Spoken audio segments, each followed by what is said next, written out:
आदरणीय साथियों, लोकसभा चुनाव चल रहा है। यह लोकसभा चुनाव देश का चुनाव है।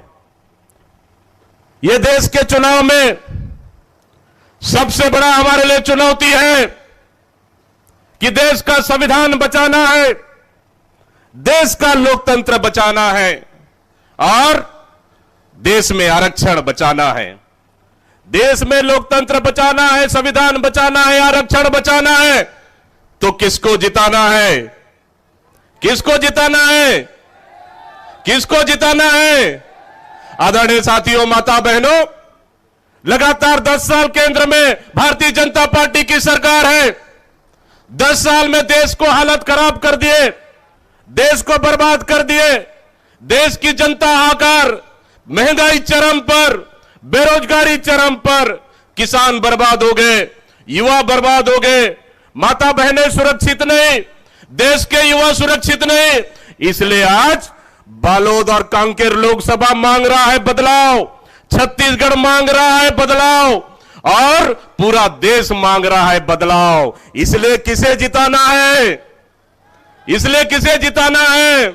आदरणीय साथियों, माता बहनों, क्योंकि पिछले कांग्रेस की सरकार में छत्तीसगढ़ में हमारी सरकार ने बेहतर काम किया, किसानों के हाथों को मजबूत करने का काम किया और तो और युवाओं को नौकरी देने का काम किया, छत्तीसगढ़ के गरीब लोगों को मजबूत करने का काम किया, छत्तीसगढ़ के आदिवासियों को मजबूत करने का काम किया, छत्तीसगढ़ के आने वाला पीढ़ी को मजबूत करने का काम किया। लेकिन जब से भारतीय जनता पार्टी की सरकार आई, इस 4 महीने में भारतीय जनता पार्टी की सरकार आते साथ जो हमारी सरकार ने जो जो योजनाओं को लागू कर दी है, उन योजनाओं को बंद करने का काम किया।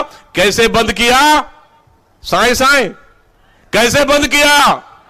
कैसे बंद किया? अभी पूर्व मुख्यमंत्री भूपेश बघेल बोल रहे थे कि नहीं सब कट गया, साएं साएं। आदरणीय साथियों, माता बहनों, यही सब चीज याद करना है हमको, क्योंकि 4 महीने में छत्तीसगढ़ की अभी वर्तमान सरकार ने, भारतीय जनता पार्टी की सरकार ने 16,000 करोड़ छत्तीसगढ़ की जनता को कर्जा में डुबो दिया है। 16,000 करोड़ कर्जा में लाद दिया है 4 महीने में। सोच लीजिए, अब 5 साल और उनको सरकार चलाना है, छत्तीसगढ़ का क्या हालत होगा, छत्तीसगढ़ की जनता कल्पना नहीं कर सकती। इस छत्तीसगढ़ में भारतीय जनता पार्टी की सरकार आते साथ ही अपराध बढ़ गया है, चोरी, लूट, डकैती, माता बहनें सुरक्षित नहीं, अपहरण बढ़ गया और हत्याएं बढ़ गई है। इस भारतीय जनता पार्टी की सरकार ने सिर्फ 4 महीने में छत्तीसगढ़ को अपराध का गढ़ बना दिया है। इसलिए आदरणीय माता बहनों, इस समय कांकेर का इतिहास बदलना है।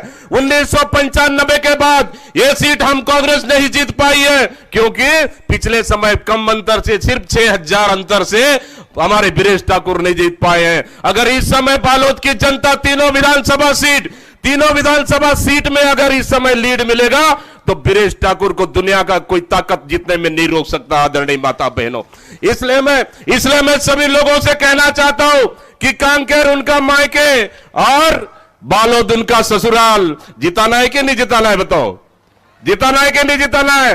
एक बार हाथ उठा के बोलो, बाचा को जिताना है कि नहीं जिताना है?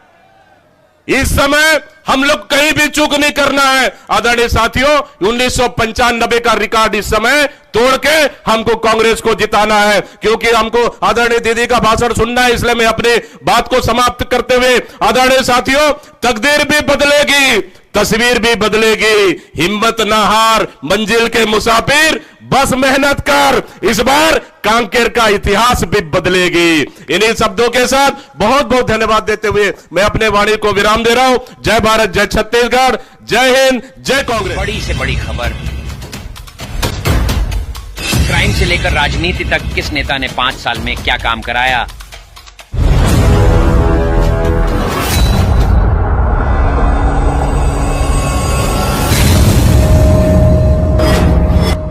मिलेगी सबसे पहले हर खबर चेंजिंग फ्यूचर न्यूज पर, जो बदलेगा आपका